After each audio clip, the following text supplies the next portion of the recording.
Good evening. Welcome to Church Without Walls. Tonight we're having something of an emergency session. The original topic of apostles and prophets being restored to the church is being put to the back burner for the moment, whereas we have something a little bit greater importance. Uh, non-American citizen Obama, who hijacked the United States presidency, being in violation of the Fourth Constitutional Amendment, has declared publicly and openly, just like in the book of Jeremiah, a violation going into church and state.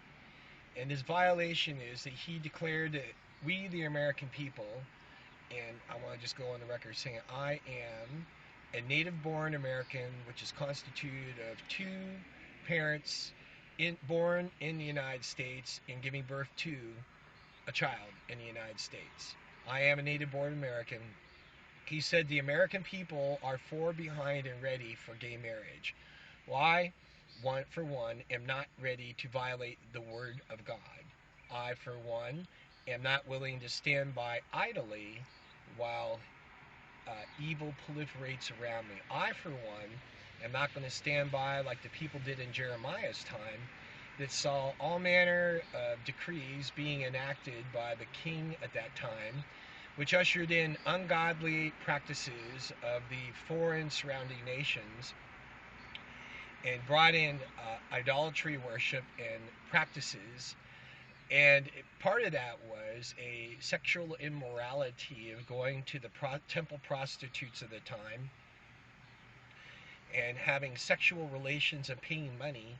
And it's not very much unlike today of saying that same-gendered sexual behavior is condoned as a holy and covenant before who? Well, maybe before the state and maybe before abomination, but certainly not before me, nor the Word of God, nor a vast array of United States native-born Americans that would come in agreement with the Word of God. So the axiom that states that evil proliferates while good men stand by and do nothing is a truism. So it is inherently our right to read the Bible, to read the Constitution of the United States, to understand what these things mean, and not to permit and subordinate our need to understand what these things say to the pretender leaders, either church or state. Furthermore, if any of you have a 5013C, you should very strongly consider abandoning them immediately, because it indicates very clearly that you are in a covenant relationship with the state. The state has already overstepped its bounds and has invalidated part of the top 10 commandments in Romans chapter 1, and communicating that where it says that God gave them up to a vile affection to desecrate themselves one before another, that now is becoming a state-endorsed union with tax benefits.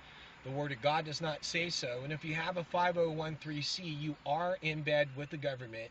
The government has the right for you to communicate, not communicate about a political matter, a political candidate, a political persuasion, and that they can step in and bring sanctions against you, which could include shutting your church down, imprisoning you, or seizing your assets. So I would recommend that you go to Free Church, look up the topic, look up the indicators of the proper use of Free Church, and you will very clearly see that Free Church is the way to go here to ensure the most important value, and that is that you can preach the Word of God unhindered. Please read Romans chapter 1. Please look up the topic of Free Church on Wikipedia, and also Hush Money. And in addition to that, speak up. Speak up and communicate your mind. Communicate that we are not for that which God is not for. The entire nation of Israel went into declension and into utter captivity because the people loved to have the priest and the prophets or whoever would speak speak lying words and smooth words when in fact no such thing was true. And today, no such thing is true. You cannot have a pretender president that states straight out that they're born in Kenya. You cannot have a constitution that indicates that's illegal. You cannot violate that constitution and have the Senate, the House, and all the other regulatory agencies close their eyes to it.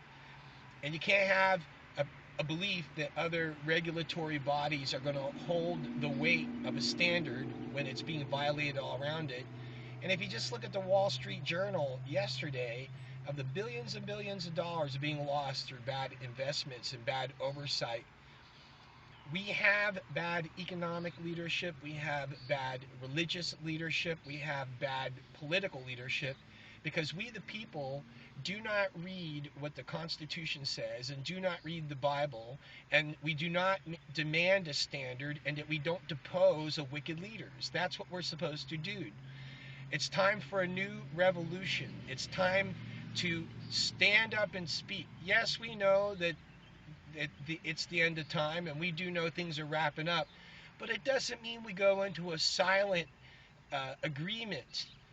Jeremiah had the hardest ministry in the world. He knew that his ministry was destined for failure, yet out of the mercy and the love of God to speak his mind into people, there is a continual salt and light being spoken until the day of captivity.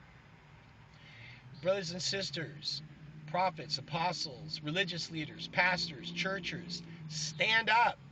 Walk out of 5013C. Look into the ability to communicate the gospel without the filthy lucre of this world, and communicate the light and the truth of Jesus Christ. This is William Hawk, Pastor Will, and Apostle Will. Take care.